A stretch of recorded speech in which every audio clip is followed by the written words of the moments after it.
So thanks for sitting through that derivation. I'll reward you by keeping this one short. We're just going to do basically one problem but a few different parts. Before we jump into that though, I wanted to mention how amazing the kinetic theory of gases is, the fact that we can relate temperature to the motion of particles, and the fact that we actually have a sensitivity to that. I mean, if you think about having a pot of hot water and a pot of cold water, the difference between the two waters is just how fast the particles are moving around in there. And if you stick your finger inside the pot of water, you can feel the difference. Our nerves actually have a sensitivity to how fast or how hard these particles are colliding with our finger. Same thing with the temperature in the room. If you're cold, it's simply because the particles in the room aren't colliding with you as hard as the particles in a hot room. So anyway, that's pretty amazing. On to some calculations here. So let's say we've got a container, 5 moles of nitrogen gas at STP. We're going to go ahead and use 0 degrees Celsius for standard temperature. Sorry for the mix-up on the last video on that. And we want to find a few different things here. Average kinetic energy of the particles. So our equation for that is the one we derived last time, one of the two we derived. 3/2 times this new constant, Boltzmann's constant, times the temperature.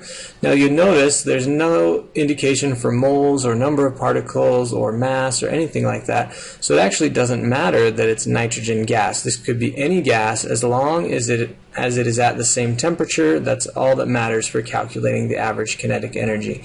So we'll go ahead and plug in some numbers here. We've got 3/2 times Boltzmann's constant is 1.38 times 10 to the negative 23rd, there we go, times the temperature in kelvins, 0 degrees Celsius is 273 degrees.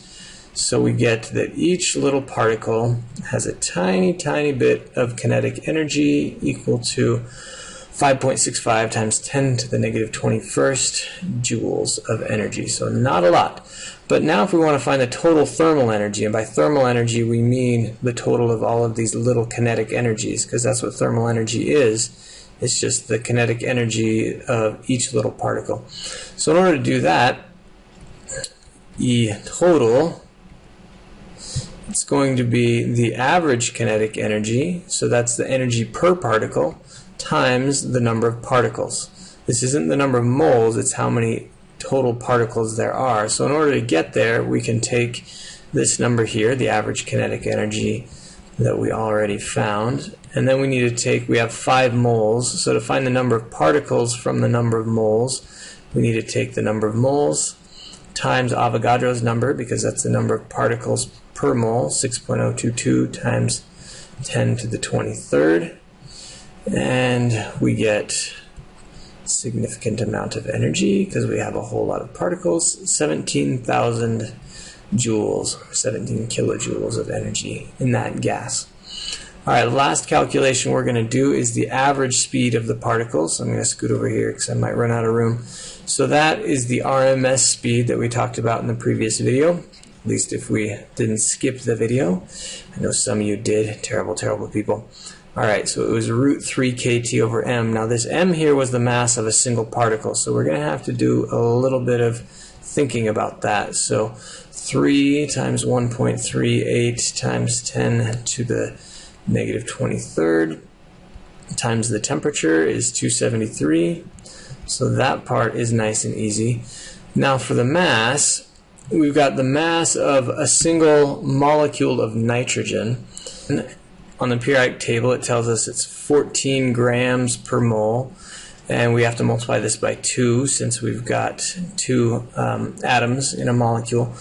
And what we could do is we could divide by Avogadro's number, and that's going to give us grams per particle, and then convert that to kilograms, and that'll get you there. But the easier way to do this is that 14 on the periodic table is also the atomic mass unit of a single particle. So all we have to do is take 2 times 14, and this is going to be the mass of a single particle in atomic mass units, and then we need to multiply by this other factor. That's the first time we're seeing this, 1.66 times 10 to the negative 27th kilograms per atomic mass units. You might want to make note that puppy there. So if we just multiply that here, 1.66 times 10 to the negative 27th, then we're good to go. This is going to give us the mass of a single particle. Throw that big fat thing in your calculator and you get 493 meters per second. So particles tend to move fairly quickly, and I guess that's one of the reasons why we can feel them. All right, see you next time.